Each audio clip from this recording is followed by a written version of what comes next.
On a quiet Sunday morning, the world turned its eyes to a live broadcast that would shake millions to their core.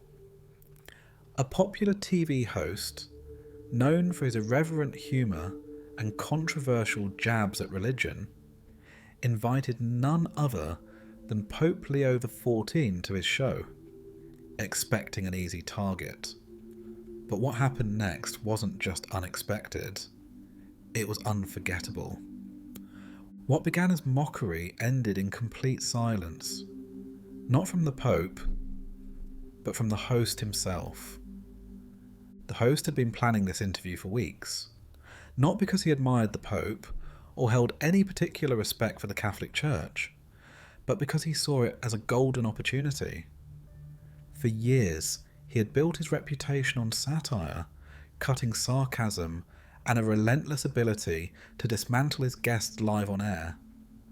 Politicians, celebrities, scientists, no one was safe. But religion was his favourite subject to tear apart.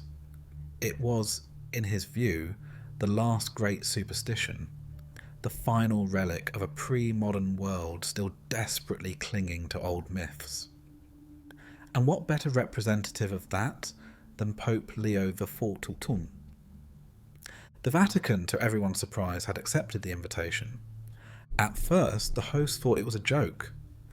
Why would the most powerful religious leader on earth agree to appear on a talk show notorious for mocking everything sacred? But confirmation came swiftly. Pope Leo XIV would appear in person for a 30-minute live interview on primetime television. No edits, no delays, no script approvals. The host could barely contain his excitement. This was more than a ratings dream. This was history. He could already see the headlines. Comedian dismantles Pope live on air. The social media clips, the memes, the applause. Behind the scenes, the writer's room turned into a war room. Jokes were sharpened like daggers. The team pulled quotes from papal speeches, dug up outdated church doctrines, and crafted traps that would humiliate any religious figure who dared to answer seriously. The host practiced the smug smile he'd flash after each mic drop moment. Everything had to be perfect. Not just funny, surgical. The set was redesigned for the night. Brighter lights, a more imposing desk, a studio audience hand-picked to ensure the right kind of laughter, young, urban, agnostic, cynical.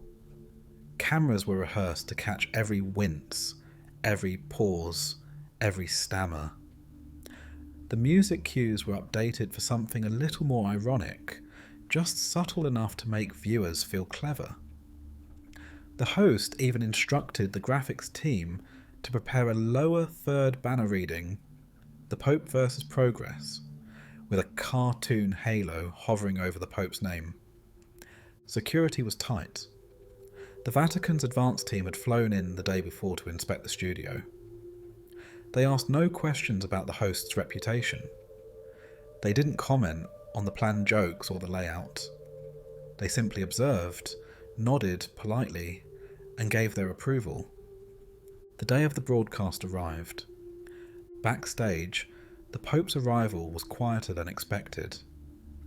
No entourage of priests, no red carpet, just a small team, dressed plainly. The Pope himself stepped out of a black sedan, smiled at the producer, and walked into the studio like he had done it 100 times. His white robes seemed to glow under the fluorescent lights, but he moved with the ease of someone walking into a library, not a battlefield. The host watched from his dressing room, peering through a backstage monitor. He smirked. "This is going to be too easy," he whispered to his assistant. 5 minutes to air. The crowd was let in. Applause signs were tested.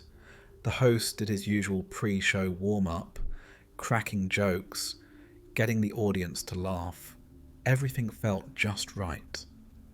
The stage was set. But something was strange.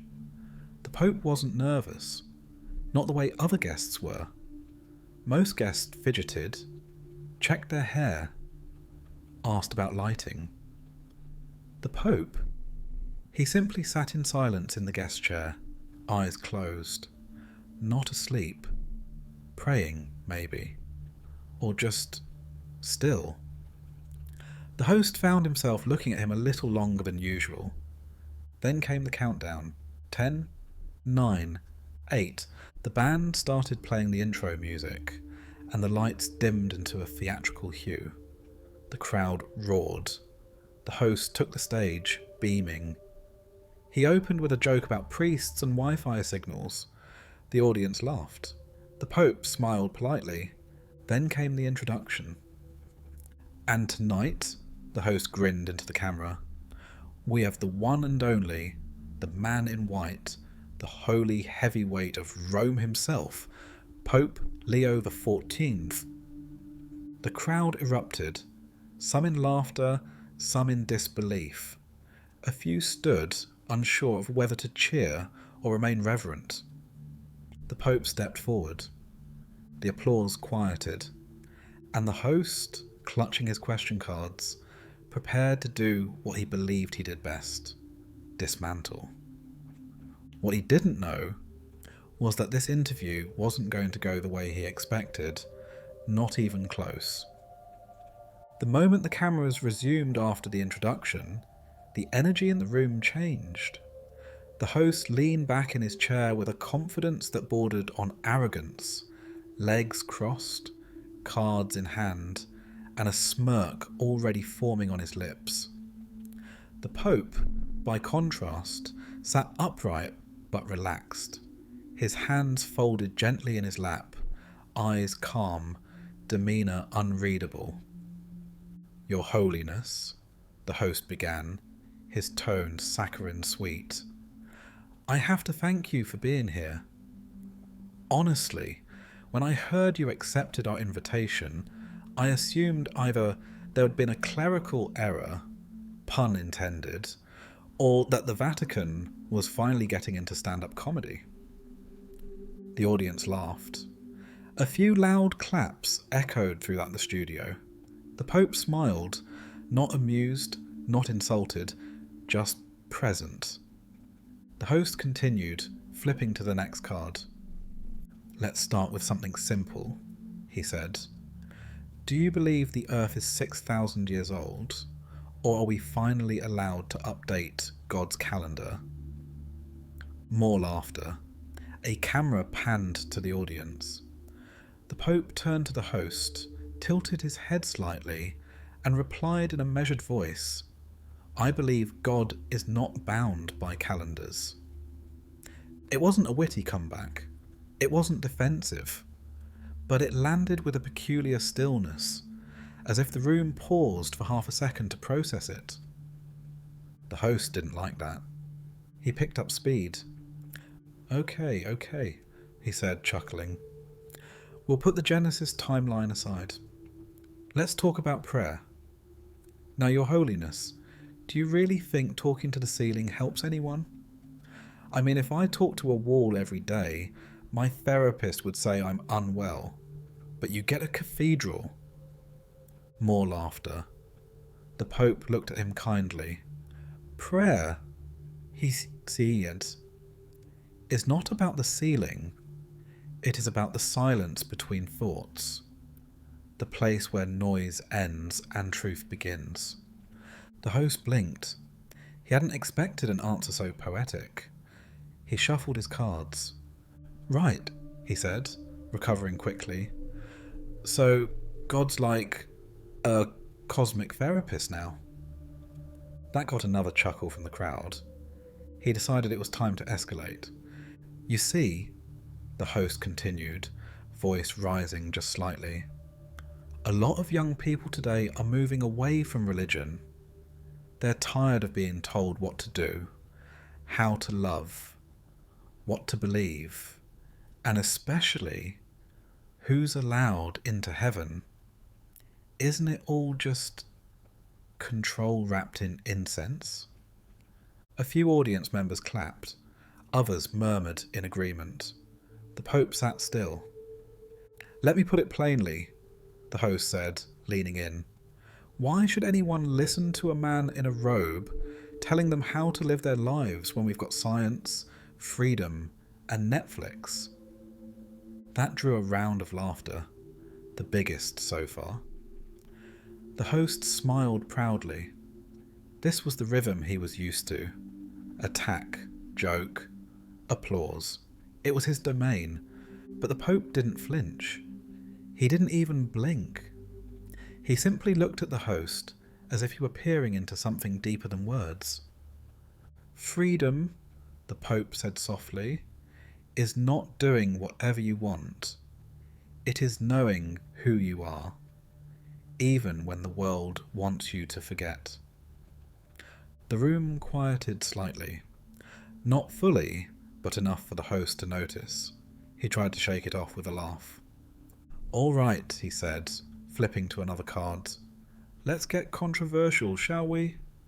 He pulled out the biggest weapon in his arsenal, a quote from the Pope, taken out of context, deliberately reworded. "You once said that God weeps when people deny him." Dundinim. Bid for. Wouldn't God be a little too busy running the universe to take things personally? What's next? God unfriending atheists on Facebook? The audience burst into laughter again, but this time it was slightly delayed. The Pope's expression didn't change, but his eyes narrowed ever so slightly, not in anger, but in a kind of deep, private sadness. The host leaned back, waiting for the punchline, but none came. Instead, the Pope asked, "Do you mock a drowning man because he does not believe in air?" The host's smile wavered. What?" The Pope didn't repeat himself. He didn't need to. The host shifted in his chair, suddenly unsure of his next line. He tried to regain control. "Okay, that's poetic. I'll give you that. But let's not dodge the real issue. People are suffering. People are hurting. Wars are fought in God's name. Kids are abused in churches, and still, the church talks about love and mercy. How do you explain that?" He had expected to land a direct hit, a heavy blow, the kind that usually caused guests to stumble, defend, flail, but the Pope didn't do any of those things. Instead, he looked out at the audience, and then back at the host, and said quietly, "We are not God. We are men, broken, frightened, sometimes wicked men. But even among ashes, grace can be born. That does not excuse evil, but it demands we fight it, not with mockery, but with light." No applause, no laughter, just silence. For the first time in years, the host felt something unfamiliar on set. Vulnerability. Not his guests, his own. He glanced at the camera. The red light was still on, live, millions watching. And yet, for a moment, it felt like no one else was there. Only the Pope, only the host. And the question lingering in the air like smoke: what happens when mockery meets something it cannot move? He flipped the next card, but he couldn't read it. His hand was shaking. The silence that followed the Pope's last sentence was not empty. It was thick, like a fog that had drifted into the studio and settled over the entire room. The audience, who had come expecting a performance, clever banter, sharp takedowns, maybe even a meme-worthy quote or two, now sat frozen, unsure whether they had just witnessed wisdom or something they couldn't name. The host cleared his throat, trying to shake it off. He smiled again, but this one didn't quite reach his eyes. It was the kind of smile a man gives when he realises his footing isn't as secure as he thought. The cue cards, once his shield and sword, suddenly felt flimsy in his hands. The words he had once rehearsed so confidently now read like a script written for someone else entirely. "Well," he said, with a chuckle that tried and failed to sound effortless. That was profound. The Pope didn't respond with a smile this time. He simply looked at the host, his gaze steady but not confrontational, not judgmental. It was more like the gaze of someone who sees past the noise, past the character being performed, and into something the host wasn't used to having exposed on camera: his uncertainty. And then, instead of answering the next question, the Pope did something completely unexpected. He began to speak, slowly, without cards, without notes, and without a trace of defensiveness. What he said wasn't prepared. It wasn't calculated to win a debate or score a point. It was a story. There was a man, the Pope said quietly, who spent his life laughing at God. He mocked believers, wrote books, gave talks, made his name on dismantling the sacred. His fame grew, so did his following. They called him brave, a truth teller, a man unafraid of holy myths. The audience was still. The cameras zoomed in subtly. The host was silent, blinking, unsure of whether this was part of the planned segment or something new entirely. One night, the Pope continued, he found himself in a hospital room, alone. The machines beside him beeped slowly. The doctors had said there wasn't much time. He had no audience there. No lights, no applause, only the silence. And in that silence, he began to weep. Not because he was afraid of death. He had always claimed to be ready. He wept because, in that moment, he realised he had never actually asked the question he thought he had answered. The Pope paused. He had denied God his entire life, but never once had he truly asked if God was there. He had laughed at an idea he had never truly faced. And now, with nothing left to prove, he whispered a single question into the dark. "If you are real, can you hear me?" The host looked down. His fingers gripped the edge of the desk. He didn't speak. He didn't interrupt. The room didn't shake. The ceiling didn't open, the Pope said. But he said that in the quiet, he felt something. Not words, not thunder, just presence. And that presence did not demand belief. It offered mercy. The Pope let the words hang there. "Now," he said, looking directly at the host, "you may say it was a dying man's imagination. A final illusion. That is your right. But he did not feel illusion. He felt forgiveness. And in that final hour, the man who mocked God wept like a child who had come home. The studio was dead silent. The air seemed charged with something unseen, something unspoken but deeply felt. The host's face had changed. The bravado was gone. He wasn't smiling. He wasn't laughing. His lips parted slightly, as if a question had formed on his tongue but refused to come out. His voice cracked when he finally spoke. Was that a true story?" The Pope looked at him for a long moment, then simply said, "It doesn't matter if it was true for the world. It matters if it's true for you. The host looked down at his notes. They were useless now. Jokes about Noah's Ark and outdated rules. They felt petty, small. He pushed them aside. He tried to speak again, but couldn't. The words weren't there.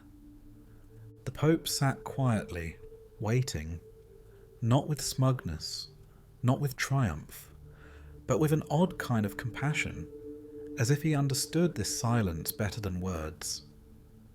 And for the first time in his career, the host, the man known for always having something to say, was speechless. The broadcast continued. The cameras were still rolling, but no one in the room was watching the clock anymore. They were watching something else, something rare, something real. It was the line that stopped time. You don't have to believe in God, but one day you will wish he believed in you. When Pope Leo XIV spoke those words, he didn't raise his voice. He didn't pound his fist. He didn't look angry or even firm. He spoke like a man stating a quiet truth, not to win, but because he had to, because silence would have been dishonest. And in that moment, the studio, once alive with snickers, stage lights and applause, fell completely still. The host stared at the Pope. His smirk was gone. His expression, for the first time that night, showed no trace of control. It wasn't anger. It wasn't defeat. It was something much more unfamiliar. Disorientation. As if something deep inside him had been touched, uninvited, and he didn't yet know whether it was beautiful or terrifying. A long, heavy pause followed. The audience didn't clap. They didn't laugh. They simply sat there, heads slightly tilted, as if their minds had been pulled into a place the room wasn't designed for. Not the world of television and irony, but something deeper, something sacred. The teleprompter continued rolling, feeding the host the next set of scripted questions, none of which he could now read. His eyes were locked. Not on the screen. Not even on the Pope, really. But somewhere between confusion and recognition, staring into the distance beyond the cameras. The Pope leaned back, his hands folded again, serene as ever. "I didn't come here to argue," he said gently. "I came because you invited me, and I accepted not to defend God, but to speak to you." The host blinked, as if pulled back to the surface. "Me?" he asked, barely above a whisper. The Pope nodded. "Yes, you, not your audience, not your persona, not the clever man who fills the silence with wit. I came to speak to the part of you that is still searching, even if you pretend otherwise." The host opened his mouth, then closed it. Something in him wanted to respond, but what would he say? He wasn't used to being the one questioned. Not like this. The questions he received were usually friendly setups, easy lobs designed for him to hit out of the park with a sarcastic punchline.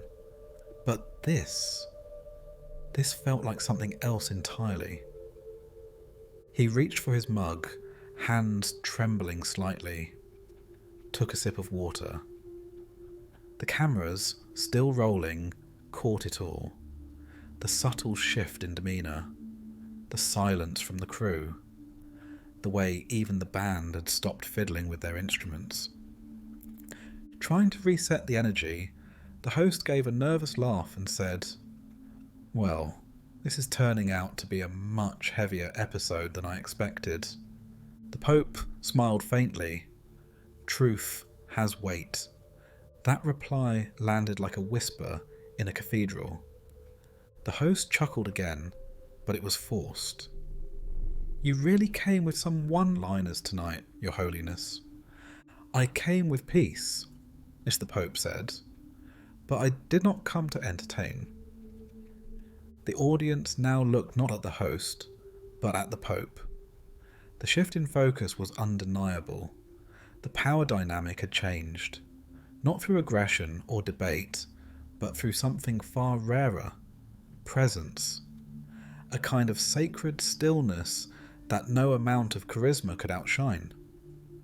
The host rubbed the back of his neck, as if trying to massage away the pressure. But it wasn't just pressure, it was conviction, not from the outside, from within. He looked at the Pope and asked quietly, "Do you think I'm a bad person?" That question wasn't on any card. The Pope didn't respond right away. He studied the host for a long moment, not judging, just seeing. No. No, he said. I think you're a beloved one who has forgotten where home is.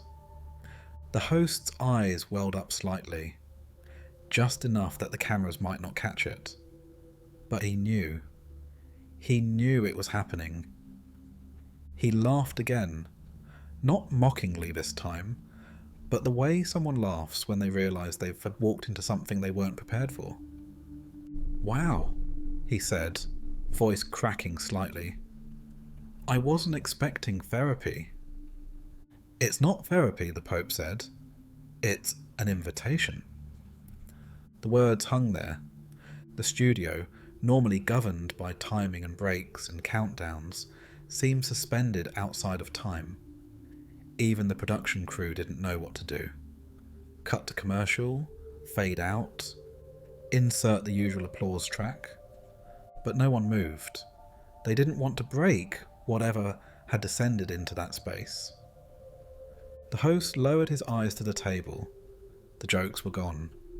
The character was gone. And for a few seconds, so was the show. He looked up again. "I don't know what to say." "You don't have to," the Pope replied. "Not yet." The host nodded slowly, as if something in him had just accepted something. Not out loud, not publicly, but somewhere inside. He looked at the camera. The red light was still on. Then he turned to the crew and said the words that no one expected to hear. "Cut to break." The screen faded, not with fanfare or applause, just a soft transition into silence. And in that silence, something profound had happened. Something that couldn't be edited. Something that couldn't be scripted. Something that couldn't be undone. The commercial break ran for its full duration, but no one in the studio moved.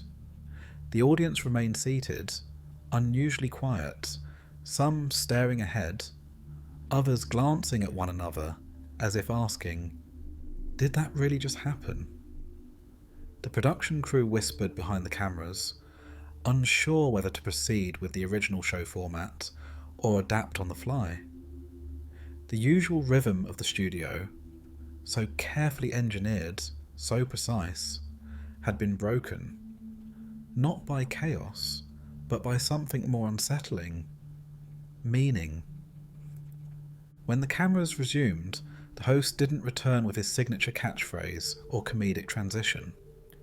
He sat there for a long moment, hands folded in front of him, eyes lowered, breathing deliberately.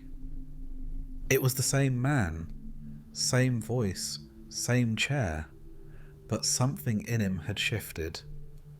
The audience sensed it. So did the Pope. "We're back," the host finally said, almost to himself. Then to the viewers. "And, if you're just joining us, I have no idea how to explain what you missed." A light chuckle escaped the audience, but it didn't fill the room like it had before. It was soft, respectful, almost cautious. The host looked over at Pope Leo XIV, who sat unmoved by the break, his presence as grounded as it had been the entire time. The Pope wasn't performing. He wasn't trying to win. And that perhaps was what made the moment so powerful. He had brought silence into a world addicted to noise, and it had spoken louder than anything else. Clips from the earlier segment hit the internet within minutes. One was simply a still frame of the host, looking stunned, beside the caption quote, "You don't have to believe in God, but one day you will wish he believed in you." It went viral instantly. On social media, reactions were visceral. Some praised the Pope's composure, others mocked the host's discomfort, but most were simply stunned. Something real had happened on live television, and that was rare enough to be sacred. News networks began dissecting the interview before it had even ended. Did the Pope just convert a talk show host on air? One headline asked. Pope Leo XIV, the man who made silence go viral, read another. Across Twitter and TikTok, people began quoting the Pope's lines like scripture, sharing them not because they were religious, many weren't, but because the words had reached something they hadn't realised was still alive inside them. Back in the studio, the host broke the silence again. "I'm going to be honest with you," he said, looking directly at the Pope.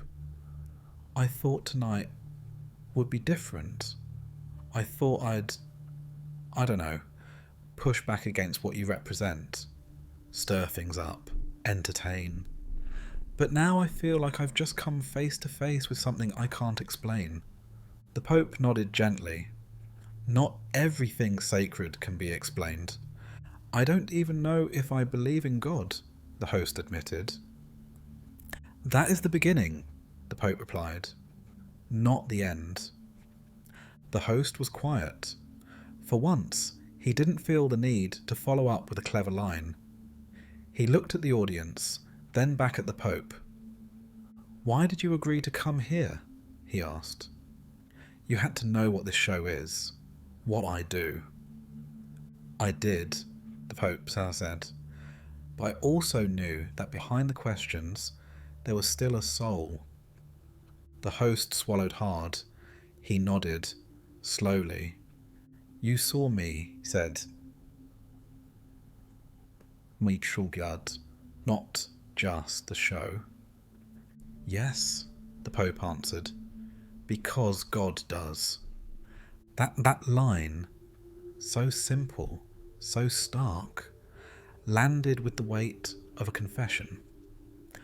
Not a condemnation, not a judgment, but a recognition of something sacred beneath the surface. And that, perhaps, is what had disarmed the host more than anything, being seen without being shamed. The rest of the show did not continue as planned. The remaining questions were left on the desk, untouched. Instead, the host allowed the Pope to speak freely, and the Pope, with humility and clarity, spoke not of dogma or doctrine, but of suffering, of the loneliness people carry in silence, of the ache for meaning that modern life tries to numb with distraction, of a God who is not distant and vengeful, but intimate and waiting. The audience didn't cheer. They listened. No segment clock was followed. No graphics appeared. It was unlike any show the network had ever aired, or allowed to air, and when the final minutes approached, the host turned once more to the camera. "I don't know what just happened," he said, "but I know I won't forget it." He turned to the Pope. "Thank you for not playing the game." The Pope inclined his head. "Thank you for listening." The credits rolled quietly, without music, just a simple fade to black. But outside that studio, the world was very much awake. The internet flooded with messages. Some called the moment the first sacred thing to air on television in years. Others said it gave them hope. Others still, even self-proclaimed atheists, admitted they'd felt something they couldn't quite put into words. And the host? He announced a hiatus the next day. No scandal, no PR spin, just a statement. I need time to sit with what happened. He stepped away from the spotlight. Not forever, but long enough to be missed. As for Pope Leo XIV, he returned to the Vatican without comment. No interviews, no press release.